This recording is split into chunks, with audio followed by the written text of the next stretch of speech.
네, 2025학년도 고1 3월 전국연합학력평가 해설 강의 메가스터디 통합사회 이하나 선생님입니다. 네, 여러분 선생님이 1번부터 20번까지 하나하나 문항 자세히 한번 해설해 보도록 할게요. 자, 1번부터 바로 한번 보도록 하겠습니다. 자, 1번 다음을 주장한 사상가의 입장으로 가장 적절한 것은 여러분들 우리가 대지윤리라고 하는 개념이 나왔는데요. 이제 선생님이 물론 총평은 따로 촬영하였지만 이 대지윤리라고 하는 개념부터 시작해서 이번 통합사회 모의고사 같은 경우에는 전반적으로 전년도 3월 모의고사와 비교했을 때 전년도까지는 우리가 말 그대로 중학교 사회와 도덕의 개념이 많이 출제가 되었다면 이번에는 상대적으로 이번에 개정된 통합사회 교과서의 내용들이 많이 반영이 되었다라고 보시면 좋을 것 같아요. 그래서 우리가 이 대지윤리라고 하는 것도 통합사회 3단원, 우리가 자연환경과 인간 단원에서 우리가 윤리 파트, 자연관 관련 내용이라고 보시면 좋을 것 같습니다. 자, 그렇다면 우리가 대지윤리라고 하는 것이 무엇인가? 선생님이 개념 강좌에서 잠깐 이렇게 설명 가져오면요. 우리가 대지윤리라고 하는 것은 여러분 우리가 지구에는 정말 다양한 것들이 존재하고 있습니다. 예를 들어서 우리와 같은 인간이 있고요. 인간이 있고 그다음에 또 이 인간을 포함하는 동물이라고 하는 개념이 있습니다.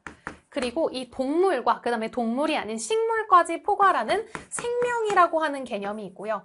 근데 여러분 지구에 이런 생명만 있어? 그렇지 않잖아. 바위나 물이나 흙과 같은 무생물도 존재합니다.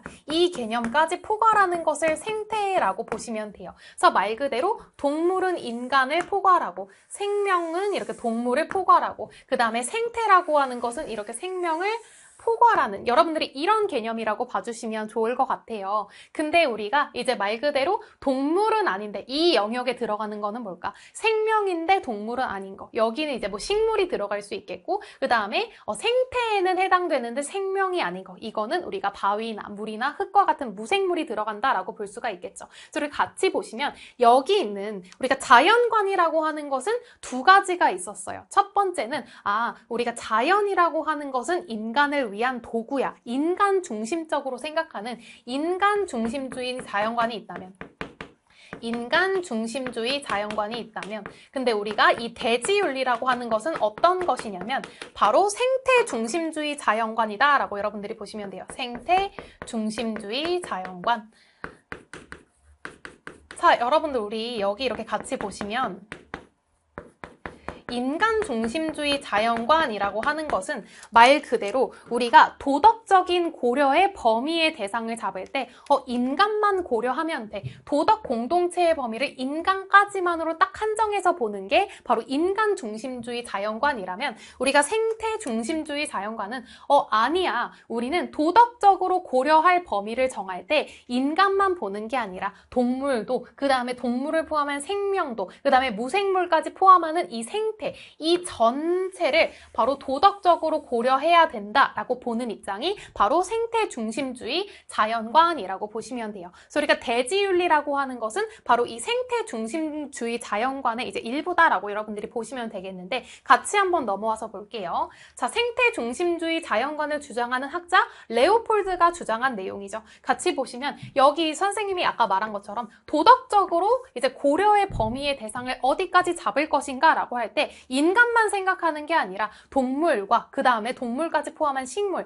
그러니까 생명과 그 다음에 무생물까지 포함한 우리가 생태까지 이 모든 것들을 다 도덕적 고려의 범위의 대상 안에 포함시킨다는 거죠. 대지도 도덕 공동체의 범위에 포함해야 한다는 대지윤리를 주장했다. 그래서 대지라고 하는 것이 무엇인가? 말 그대로 여러분 우리 지구에는 선생님이 방금 말했던 것처럼 다양한 존재들이 이렇게 같이 함께하고 있다라고 말씀을 드렸잖아요. 인간을 비롯해서 자연의 모든 존재, 동물과 식물과 그 다음에 무생물까지 이렇게 자연의 모든 존재가 한데 어울려 살아가는 생명 공동체이기 때문에 이 생명 공동체 모두를 도덕적 고려의 범위에 포함시켜야 된다라고 보는 것이 바로 대지윤리라고 보시면 되겠습니다. 그러니까 말 그대로 인간은 우리가 지금까지 생각해 왔던 것처럼 이렇게 자연의 어떤 지배자, 정복자가 아니라 우리도 그냥 동등한 생명 공동체의 구성원일 뿐이야 라고 보는 관점인 거죠. 인간과 동물, 그 다음에 식물과 그 다음에 무생물까지 모두 다 이렇게 동등한 구성원이다. 이 모두를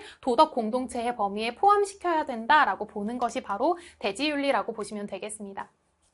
자, 그럼 우리가 본문 한번 같이 볼게요. 자, 대지윤리는 공동체의 범위를 선생님이 말한 것처럼 흙과 물과 식물과 동물을 포괄하는 대지까지 확장한다라고 지금 이야기를 하고 있죠. 인간의 역할은 대지 공동체의 정복자가 아니라 평범한 구성원으로 변화시킨다. 지금 이렇게 이야기를 하고 있어요. 인간은 상호 의존적인 부분들로 이루어진, 그러니까 말 그대로 여러분, 우리가 세상에서 혼자 살아가는 게 아니잖아. 우리는 동물이 있어야지, 식물이 있어야지, 그리고 하다못해 물과 같은 무생물이 있어야 우리는 살아갈 수가 있단 말이야. 서로 상호 의존적이기 때문에 이 대지 공동체의 구성원들을 전부 다 그 자체로 존중해야 된다는 거죠. 그리고 어떤 행위가 그 대지 공동체의 온전성, 안정성, 아름다움을 보존하는 경향이 있다면 그 행위는 옳다. 지금 이렇게 이야기하고 있습니다. 자, 그럼 우리 1번부터 같이 한번 볼게요.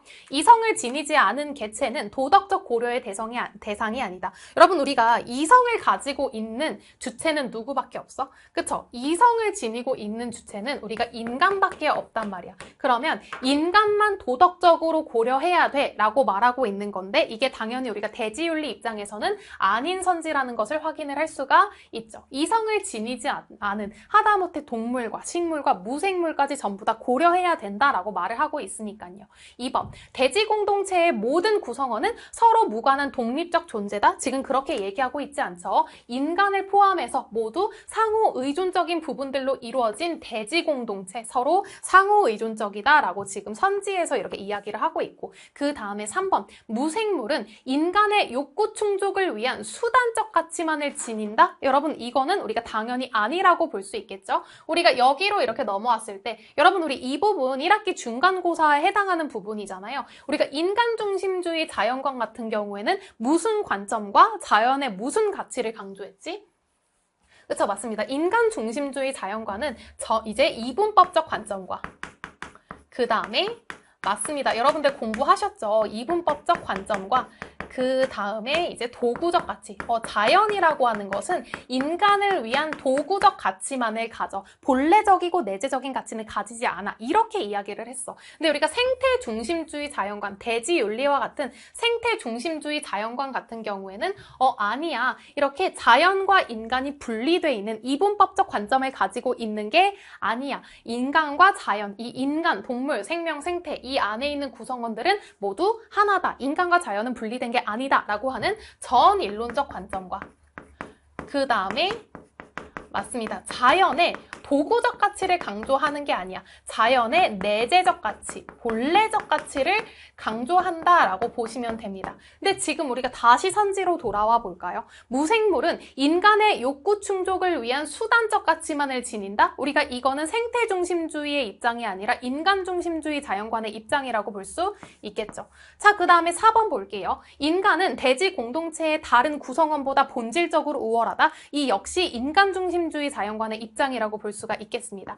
자, 그렇다면 우리가 5번 같이 볼게요. 대지 공동체의 온전성을 위한 인간의 행위는 정당화될 수 있다. 선지에 지금 나와 있죠. 어떤 행위가 대지 공동체의 온전성, 안정성, 아름다움을 보존하는 경향이 있다면 그 행위는 옳다. 그러한 인간의 행위는 정당화될 수 있다. 우리가 이렇게 본문에서 선지로 연결해서 찾을 수가 있습니다. 그래서 우리가 정답은 이제 5번이 된다. 여러분들이 이렇게 봐주시면 좋을 것 같아요. 그래서 우리가 이 대지윤리 같은 경우에는 대부분의 학교에서 1학기 중간고사에 해당하는 부분이기 때문에 여러분들이 꼭 이렇게 복습했으면 하는 문항이라고 봐주시면 좋을 것 같습니다. 우리 지우고 2번으로 넘어갈게요.